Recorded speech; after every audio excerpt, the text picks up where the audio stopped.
ওয়ালাইকুম এভরিওয়ান, কেমন আছেন সবাই? প্রতিদিনের মতো আজকেও হাজির হয়ে গেছি। তো আজকে রান্নাবান্নার বিষয় নিয়ে আপনাদের একটা ভিডিও দিচ্ছি। আর সেটা টাইটেল এবং থাম্বনেল দেখে তো বুঝতে পারছেন, অল্প তেলে তুলোর মতন নরম তালের পাকোয়ান পিঠা। আর এই পিঠা বানাতে যেরকম সহজ আর খেতেও কিন্তু অনেক মজার। আসলে পাকোয়ান পিঠাটা আমি আরও একবার বানাইছিলাম, কিন্তু সেই রকম আমার একটা হয়নি। তো এই পাকোয়ান পিঠা যে এত টেস্টি হবে এবং এত ভালো হবে আমি কখনোই বুঝতে পারিনি। তো অবশ্যই আমার টিপসগুলো ফলো করে দেখবেন যা আসলে কেমন হয়েছে। তো চলুন দেখা যাক। তো এখানে আমি 1 কাপ ময়দা নিয়ে নিয়েছিলাম। বিশেষ করে আমি আমার সাধারণ যে কাপটা চা খাই সেই চা খাওয়ার কাপ আমি ব্যবহার করেছি। মানে ওই কাপেই আমি মেপে কিন্তু দিয়েছি। আপনারা আনুমানিকও দিতে পারেন, আবার মেপেও দিতে পারেন। তো আগের 1 কাপ কিন্তু আমি চালের গুঁড়ো নিয়েছিলাম, আর পরের 1 কাপ কিন্তু আমি সুজি নিয়েছি। 1 কাপ ময়দা। বিশেষ করে আমি এটার বাইরে কোনো কিছুই নিইনি। 1 কাপ সুজি, 1 কাপ ময়দা এবং 1 কাপ চালের আটা। আর আমি এখানে 5 চামচ মানে তালের খামির নিয়েছি। তালের খামিরটা কিন্তু কাপে মাপলে কিন্তু 1 কাপ হয়েই যাবে, যে কারণে আমি আসলে মেপে দেখাইনি। তো অবশ্যই আপনারা মেপে নেবেন। তো 1 কাপ তালের খামির। আর এখানে আমি নিয়েছি বাদাম কুচি। তো বাদামটা আমি ভেঙে নিয়েছি। আপনারা বাদামটা গোটাও নিতে পারেন, আবার কুচি করে দিতে পারেন। যে কোনো বাদাম নিতে পারেন, কিশমিশ নিতে পারেন, যে কোনো জিনিস নিয়ে এটা করতে পারেন। তো আমার কাছে বাদাম ছিল, যে কারণে আমি বাদাম দিয়েছি। আর এখানে আমি লবণ দিয়েছি স্বাদের জন্য। কেউ যদি লবণ না খেতে চান তাহলে দিতে না পারেন। তো এখানে আমি দুধ নিয়েছি। আপনারা যদি মনে করেন যে দুধ দিব না, দুধের পরিবর্তে আপনারা গরম পানি দিতে পারেন, কুসুম গরম পানি। কিন্তু দেওয়ার পর আমি এটা কিন্তু ভালোভাবে মিক্সড করে নিব। ভালোভাবে আমি ব্যাটারটা একদম ফিক্সড করে নিব।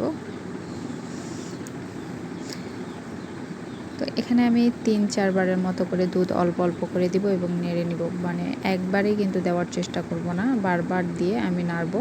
যেহেতু আমার 2-3 প্রকারের আটাগুলো আছে, যার কারণে আমি করব।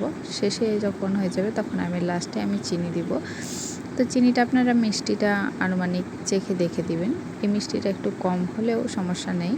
আর যারা বেশি মিষ্টি খান তারা অবশ্যই বেশি মিষ্টি দিবেন। তাই তো আমার খামিরটা এই পর্যায়ের জন্য রেডি। তো এখানে আমি লাস্ট পর্যায়ে যখন আমার খামিরটা সম্পূর্ণ হয়ে যাবে তখন আমি এখানে 1 চা চামচ ইস্ট দুধের সঙ্গে মিক্সড করে আমি কিন্তু আবার দিয়ে দিব। তারপর আবার ফেটিয়ে নেব ভালোভাবে। তো যাক, এই সাইডে আমি চিনির রস বানিয়ে নিব। চিনির রসটা আমি হালকা 4 চা চামচ বা 2 চা চামচ, আপনারা যেরকম করতে পারেন। তো এখানে আমি 4 চা চামচ চিনি নিয়েছি, আর এটা আমি রস করে নিব। তাই তো আমার রসটা এইরকম হয়ে যাবে, মানে খুব গাঢ়ও না, আবার খুব মানে নরমও না। তো তেলে আমি এখন পিঠাগুলো ভেজে নিব। এখানে আমি তেল নিয়ে নিয়েছি, আর এই তেলে আমি কিন্তু আমার পিঠাটা ভালোভাবে ভেজে নিব। তো আমি ওখানে 20 মিনিট রেস্টে রাখছিলাম, মানে 20 মিনিট আমি ঢেকে রেখে দিয়েছিলাম। তারপর আমার খামিরটা এইরকম হয়ে গেছে। তো আপনারাও এইরকম করার চেষ্টা করবেন। যদি মানে সুজিটা ফুলে আসে তখন অল্প একটু পানি বা আবার একটু দুধ মিক্সড করে আবার দিয়ে নেবেন। তো যেহেতু আমার এখানে কারেন্ট চলে গেছিলো, সেই জন্য ভালোভাবে ভিডিওটা করতে পারিনি। তো যাক, যতটুকু পারছি আপনাদের দেখানোর জন্য। তো এই তো আমার পিঠাটা দিয়ে দিয়েছি। আমার পিঠাটা অলরেডি হয়ে আসছে। আর এই পিঠাটাও কিন্তু মাশাআল্লাহ অনেক সুন্দর হয়েছিল। আসলে এখানে যেহেতু কারেন্ট নাই খুব একটা, যে কারণে ভালোভাবে দেখা যাচ্ছে না, কিন্তু যখন আপনারা করবেন পিঠাটা মাশাআল্লাহ অনেক কিন্তু সুন্দর হবে। তো দেখেও মজা লাগবে, খেতেও ভালো লাগবে। আর এটা একদম কিন্তু নরম তুলতুলে, আপনাদের ঠান্ডা হয়ে গেলেও বা পরের দিনও একদম নরমভাবে খেতে পারবেন, কোনো সমস্যা হবে না, কোনো শক্ত হয়ে যাবে না, কোনো কিছুই হবে না, একদম নরম তুলতুল হয়ে থাকবে, যেটা কিন্তু অনেক ভালো লাগে। তো যাক, আমার এই চ্যানেলে কিন্তু আমি আমার বাড়ির পোষা প্রাণী সহ আমার ব্লগ ভিডিওই বলা যায় যে এটা আমার ব্লগ ভিডিওর মতোই। আমি এখানে সব ধরনের ভিডিও দিয়ে থাকি। তো অবশ্যই আমার জিনিসগুলো ভালো লাগলে অবশ্যই কমেন্ট করে জানাবেন, অবশ্যই লাইক দিবেন, আর কমেন্ট করবেন, শেয়ার করবেন, সব কিছুই আপনাদের কাছে আশা করি। আর প্রথমত আপনারা অবশ্যই সাবস্ক্রাইব করবেন। তো দেখতে পাচ্ছেন মাশাআল্লাহ মাশাআল্লাহ আমার পিঠাটা কিন্তু অনেক সুন্দর হয়েছে। এই পিঠাগুলো আমি এভাবে সম্পূর্ণটাই ভেজে নিব। আমার এখানে কিন্তু অনেকগুলো পিঠা ভাজা হয়ে গেছে। তবে একটা কি, প্রথম যখন পিঠাটা ভাজবেন তখন একটু খারাপ হবে, সেটা সমস্যা নেই, কিন্তু আসলে তারপর যখন লাস্ট পর্যায়ে পিঠাটা চলে আসবে তখন কিন্তু সুন্দর হয়ে যাবে। তো আমার এতে পিঠাটা দেওয়ার সাথে সাথে দেখেন চতুর্দিকে মানে ছিদ্র হয়ে গেছে। আর যখন এই ছিদ্রটা হবে তখন বুঝবেন যে না, পিঠাটা এত সুন্দর হবে, ভিতরে কোনো প্রকার আটা থাকবে না, আর চতুর সাইডে কিন্তু এই যে ছিদ্রটা থাকার কারণে কিন্তু পিঠাটা খেতেও অনেক মজা লাগবে।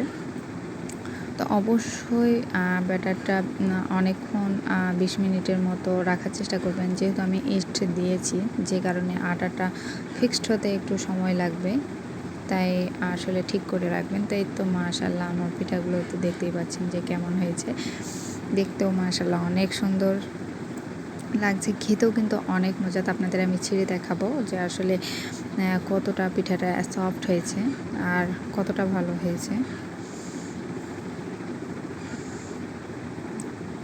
তো দেখতে পাচ্ছেন পিঠার ভিতরে কিন্তু কোনো প্রকারের মানে আটা বা কোনো কিছুই নাই, এত সুন্দরভাবে হয়েছে। আর পিঠাটা আমি তো নাড়ছি, বুঝতেই পারছেন যে এত নরম। তো বিশেষ করে আমার যেহেতু গরম হাত, অনেক গরম হয়ে আছে, যে কারণে পিঠাটা আমি আসলে ধরতে পারছি না। তো যাক, এখানে যেটা আপনাদের দেখালাম অনেক সুন্দর। তো এখানে চিনির আমি যেটা শিরা করে রেখেছিলাম, এই শিরাটা পরবর্তীতে আপনারা দিয়ে দিবেন, আর এটা কিন্তু দিয়ে নিলে কিন্তু অনেক ভালো লাগে। তো দিয়ে দেখবেন, আর অবশ্যই আমার চ্যানেলের পাশে থাকবেন, চ্যানেলটি অবশ্যই সাবস্ক্রাইব করে দিবেন। আর পিঠাগুলো কেমন হয়েছে, পাকোয়ান পিঠা, সেটা অবশ্যই আমাকে কমেন্ট করে জানাবেন। আর অবশ্যই বলবো যে এটা বানিয়ে খেয়ে দেখবেন, আর আমাকে কমেন্ট করবেন যে কার কীরকম লেগেছে। তো ভালো থাকবেন সবাই, আল্লাহ হাফেজ।